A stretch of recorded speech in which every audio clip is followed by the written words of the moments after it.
A warm welcome to everyone to this novena to St. Ignatius of Loyola.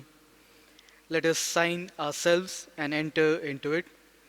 In the name of the Father, and of the Son, and of the Holy Spirit. Amen. The grace of our Lord Jesus Christ, and the love of God, and the communion of the Holy Spirit be with you all. And with your spirit. My dear people of God, today the Church celebrates the feast of Rudolf Aquaviva and companions, the first martyrs of Goa, considered to be in Kunkolin. They stood for faith, propagated the faith among people, and when the time came to be witnesses, they never laid back, but went ahead to profess the faith in God, for which they had to give up their life. The theme of today's novena, growing in depth in prayer. As Ignatius, after having read the books of the life of saints and having read the imitation of Christ, was inspired to do something similar like the saints, which inspired him to move further in prayer. As he was spending his time in reflecting upon what had happened in the past, he took up the prayer of contemplation, that is, entering into application of one's senses, the five senses that God has gifted us, that is, of hearing, of seeing, of tasting, of touching, and feeling everything as per God's grace. This aspect helps us to understand and come closer to God. Prayer is a union with God which helps us to bind ourselves in knowing that God is loving us unconditionally. But very often in our day to day life, we forget that when we pray, we have to pray with faith, with a deeper faith in the words that we are uttering to God, asking for His grace. Only then everything is fulfilled. For the times we have failed, let us acknowledge our sins and prepare ourselves to celebrate this sacred mystery and say, I I confess confess to to Almighty Almighty God God and to and to you, you, my my brothers brothers and and sisters, sisters, that that I I have have greatly greatly sinned sinned in in my my thoughts thoughts and in and in my my words, words, in in what what I I have have done, done and in what what I I have have failed failed to to do, do, through my fault, through through my my fault, fault, through through my my most most grievous grievous fault. fault. Therefore, Therefore, I I ask ask Blessed Blessed Mary, ever Mary, ever Virgin, Virgin, all all the the angels angels and and saints, saints, and and to you, you, my my brothers brothers and and sisters, sisters, to to pray pray for for me me to to the the Lord Lord our our God. God. May Almighty God have mercy on us, forgive us our sins, and bring us to everlasting life. Amen. Lord, have mercy. Lord, have mercy. Christ, have mercy. Christ, have mercy. Lord, have mercy. Lord, have mercy.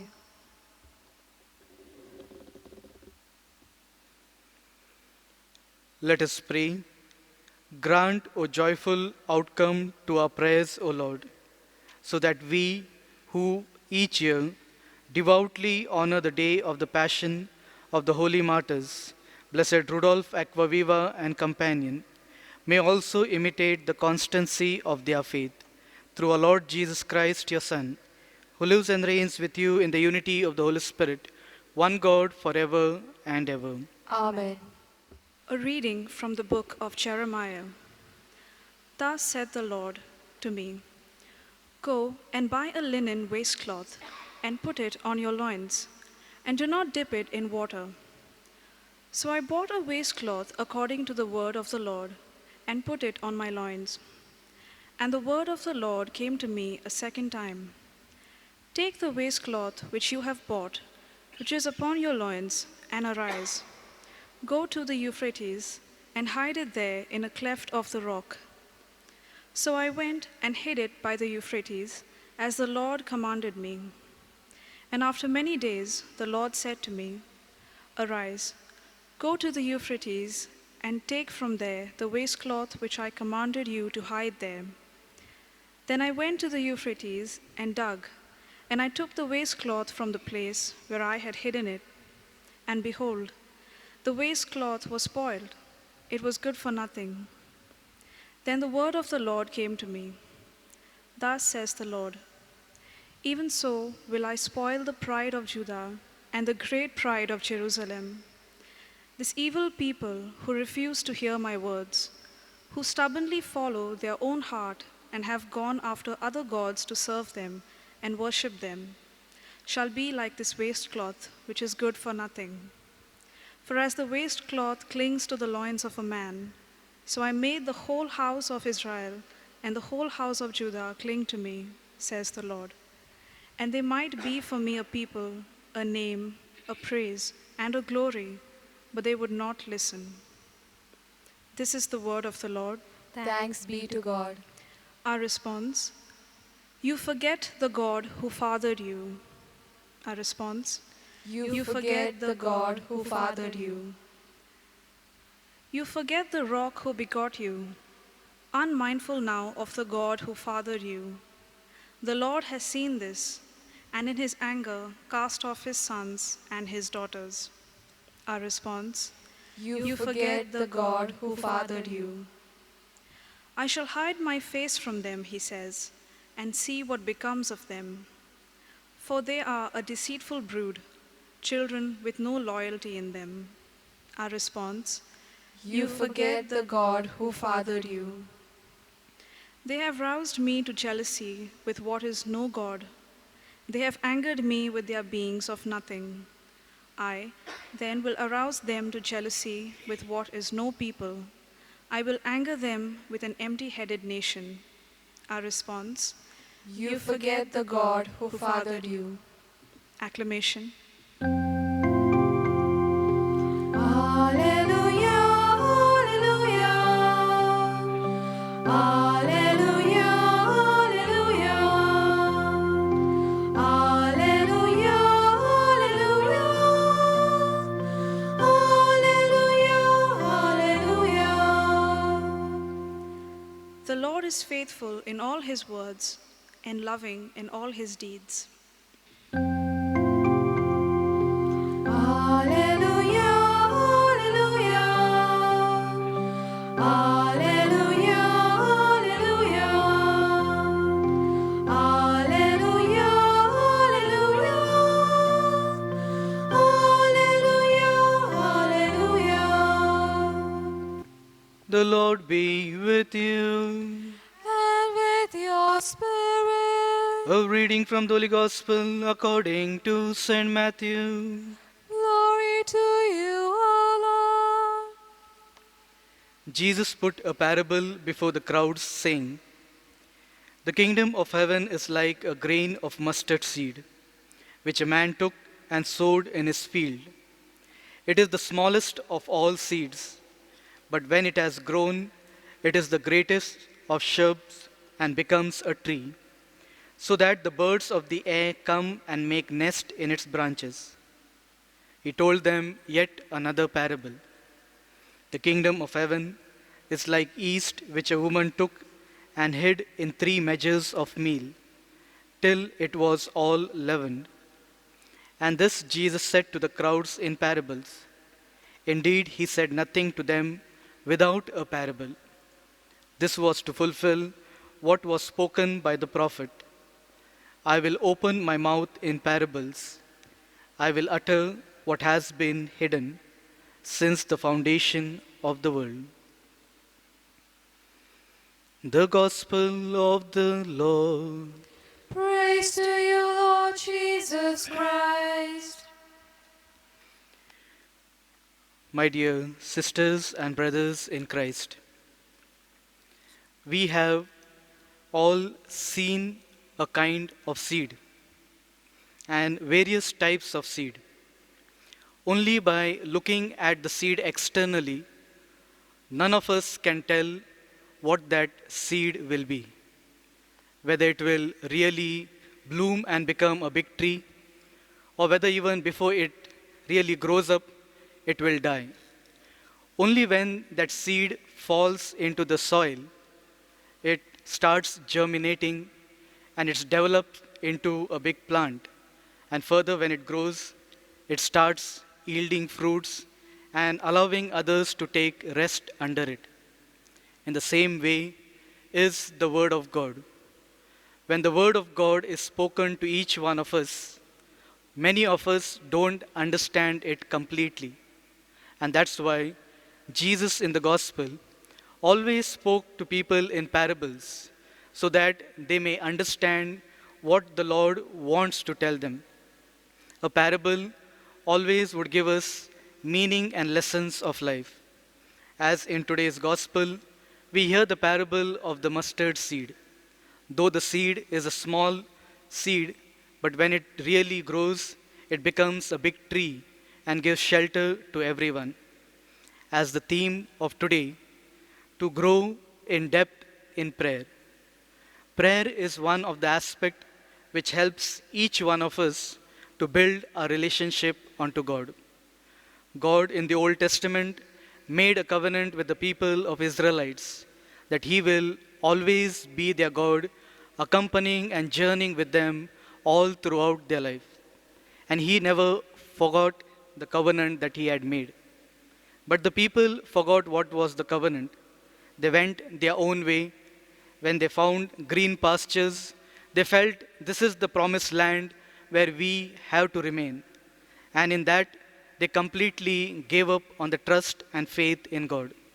That's what in the book of Jeremiah, in today's first reading, we come across. God is disheartened because the people have gone in the wrong direction. And that's why He says at the end of the reading that they have not listened to me. When we pray, we expect God to listen to everything that we are asking from Him. But what is the real meaning of prayer? When we are really asking God for something, it is a give and take. It is a 50-50 relationship in which the first part we are called to speak to God, place before God, surrender in the hands of God everything that we are desiring for, everything that we want Him to give to us. In the second half, we are called to listen. We are called to listen to the word that God is speaking to each one of us. Through the Old Testament, God spoke to various prophets. They were able to listen to the voice of God because they were united with God in prayer. The same we are called to do. If we remain in prayer in silence, we really listen to the voice of God. And when we hear the voice of God, we are able to discern. We are able to choose the right path. And we are able to move in the direction that God has planned for each one of us. Ignatius of Loyola, through the contemplative prayer, calls each one of us to really go into the depth of what we are. If we really have to experience God in our life, we have to use all the 5 senses which are given to us. The sense of hearing, the sense of seeing, the sense of tasting, the sense of smell, and the sense of touch. All these 5 senses, when we apply in our prayer, we are able to really accept what God is revealing to us. Because God reveals through our everyday experiences. If we are not aware of our experiences and not aware of what God is revealing to us, we will be misguided. And that's why Ignatius constantly calls each one of us to discern. The same the saints of today, Rudolf Aquaviva and companions did. They were inspired by Francis Xavier and they came to India. First, when they came, they landed, they spent their time at St. Paul's College. As they were learned, they were teaching and helping people to come closer to God. Later, when the king of that time, that is King Akbar, called them to be their guide, spiritually to help them, also to be their advisor, so that he be able to choose the right thing which is being inspired by God. But when Rudolf Aquaviva and companion spotted out to the king that what he's doing is not right, that is, having more than one as his wife, and then he didn't like these things which were being told to him, and that's why he expelled them from his court and also from this place. But Rudolf Aquaviva and companions never gave up. They went and came back with strong faith to really proclaim the faith of God in Goa. And finally, because of the faith that was deeply rooted in them, they were martyred in Kunkoli. They too, through their prayer, devotion, and faith, inspired each one of us to grow in faith. So during this Holy Eucharist, let us ask for this grace that constantly when we pray, we may seek the grace of God to come close to Him and remain with Him forever.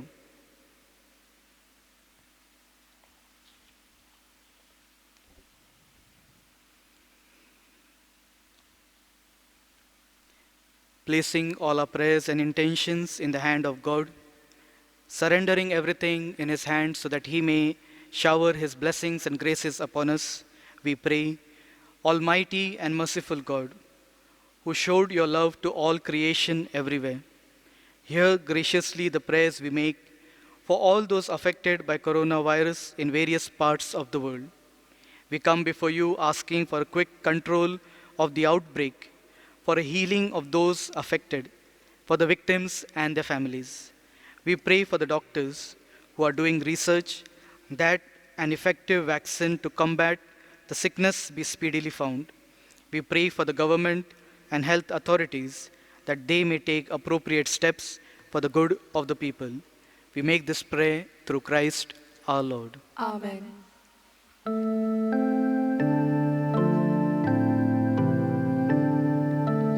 Lord, accept this bread and wine. Take all and make them thine. Take our woe and our anxiety. Give us life and liberty.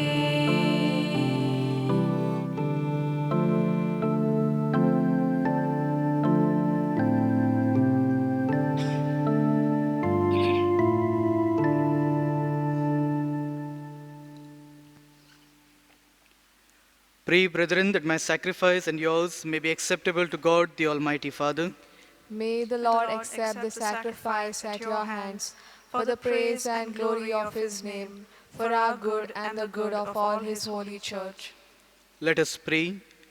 Receive, O holy God, the offerings we make in commemoration of the holy martyrs Rudolf Aquaviva and companions, and grant that we, your servants, may be found steadfast in confessing your name.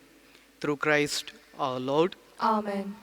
The Lord be with you. And with your spirit, Lift up your hearts. we lift them up to the Lord. Let us give thanks to the Lord our God. It is right and just.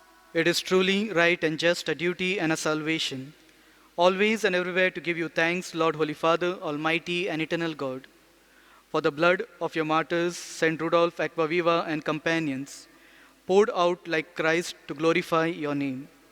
Show forth your marvelous works, by which in our weakness you perfect your power, and on the feeble bestow strength to bear your witness through Christ our Lord. And so, with the powers of heaven, we worship you constantly on earth, and before your majesty, without end, we acclaim, Holy, holy, holy, Lord God of hosts, heaven and earth are full of your glory. Hosanna in the highest. Blessed is he who comes in the name of the Lord. Hosanna in the highest. You are indeed holy, O Lord, the fount of all holiness.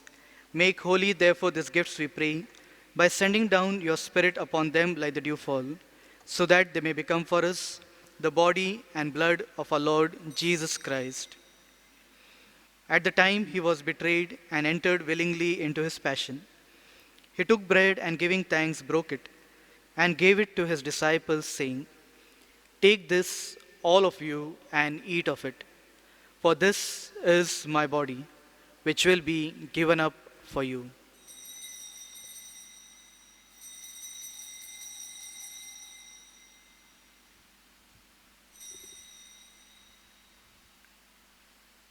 In a similar way, when supper was ended, he took the chalice.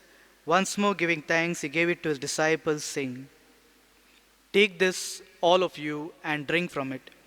For this is the chalice of my blood, the blood of the new and eternal covenant, which will be poured out for you and for many for the forgiveness of sins. Do this in memory of me."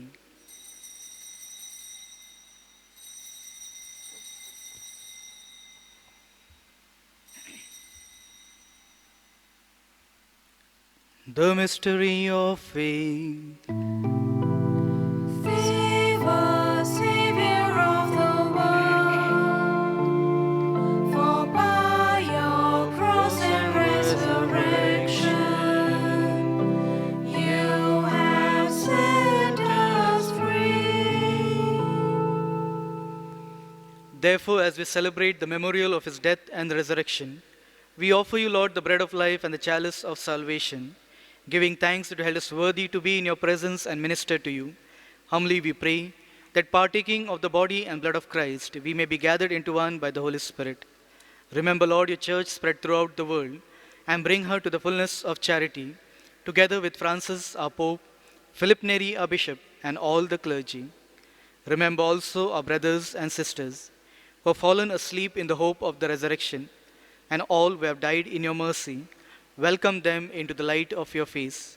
Have mercy on us all, we pray, that with the Blessed Virgin Mary, Mother of God, with Saint Joseph, her spouse, with the blessed apostles, and all the saints, Blessed Rudolph, Aquaviva, and companions, who have pleased you throughout the ages, we may merit to be co-heirs to eternal life, and may praise and glorify you through your Son, our Lord, Jesus Christ. Through him and with him and in him, O God Almighty Father, in the unity of the Holy Spirit, all glory and honor is yours forever and ever. Amen.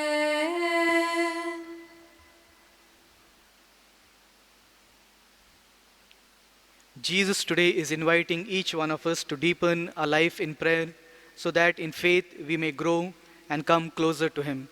Formed by the divine teachings together in Jesus' words, let us now say, Our Our Father, Father, who art in heaven, hallowed be thy name.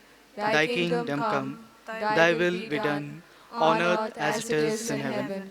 Give Give us us today our daily bread, and forgive us our trespasses, as we forgive those who trespass against us.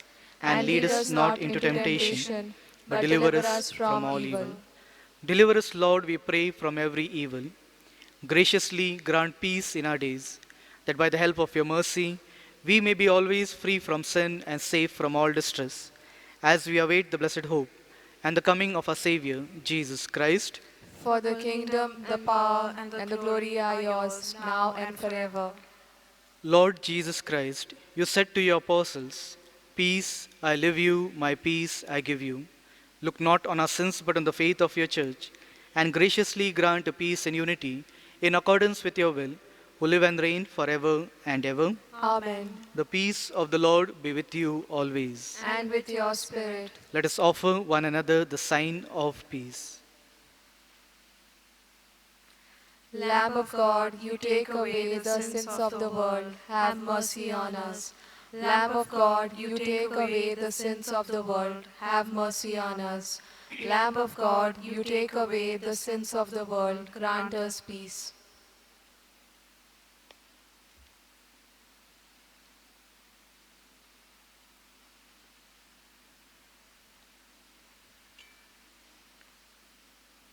This is the same Jesus who through prayer was united with the Father, and the same prayer he taught us so that we in turn may unite with the Father in heaven. Happy are we who are called to partake in this body and blood of Christ.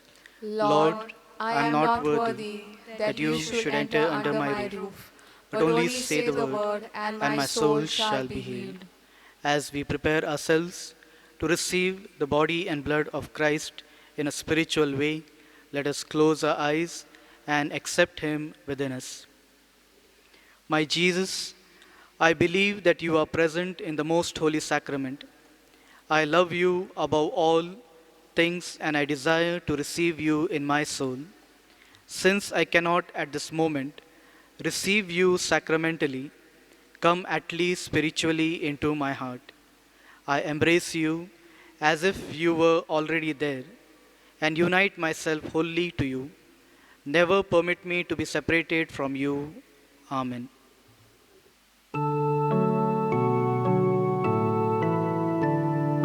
Take it, this is my body. Take, drink of this cup, poured for you and for many. Do this in remembrance of me. I am the living bread, come down from heaven. Anyone who eats this bread will live forever. Take it, this is my body. Take, drink of this cup, poured for you and for many. Do this in remembrance of me.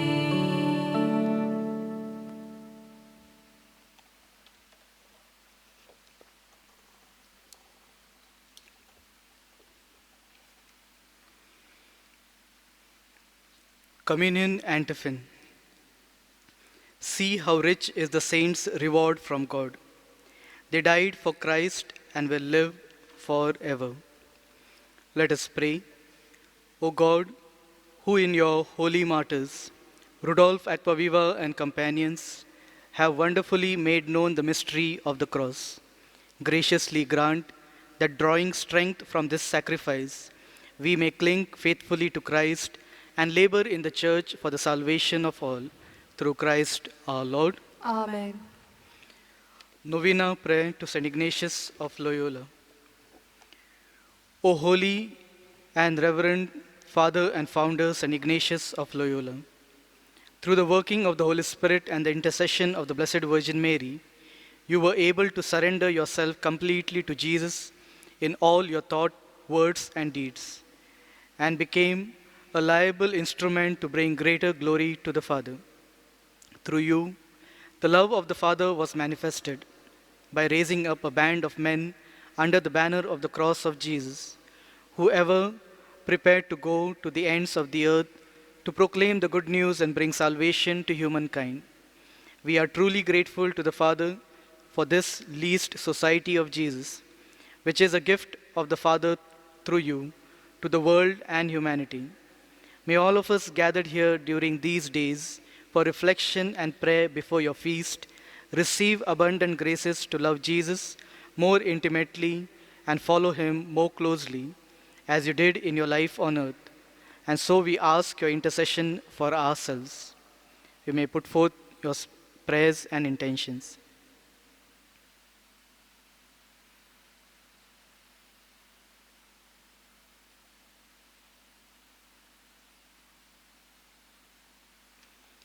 If what we ask you be pleasing to the Father, may it be granted to us through your intercession.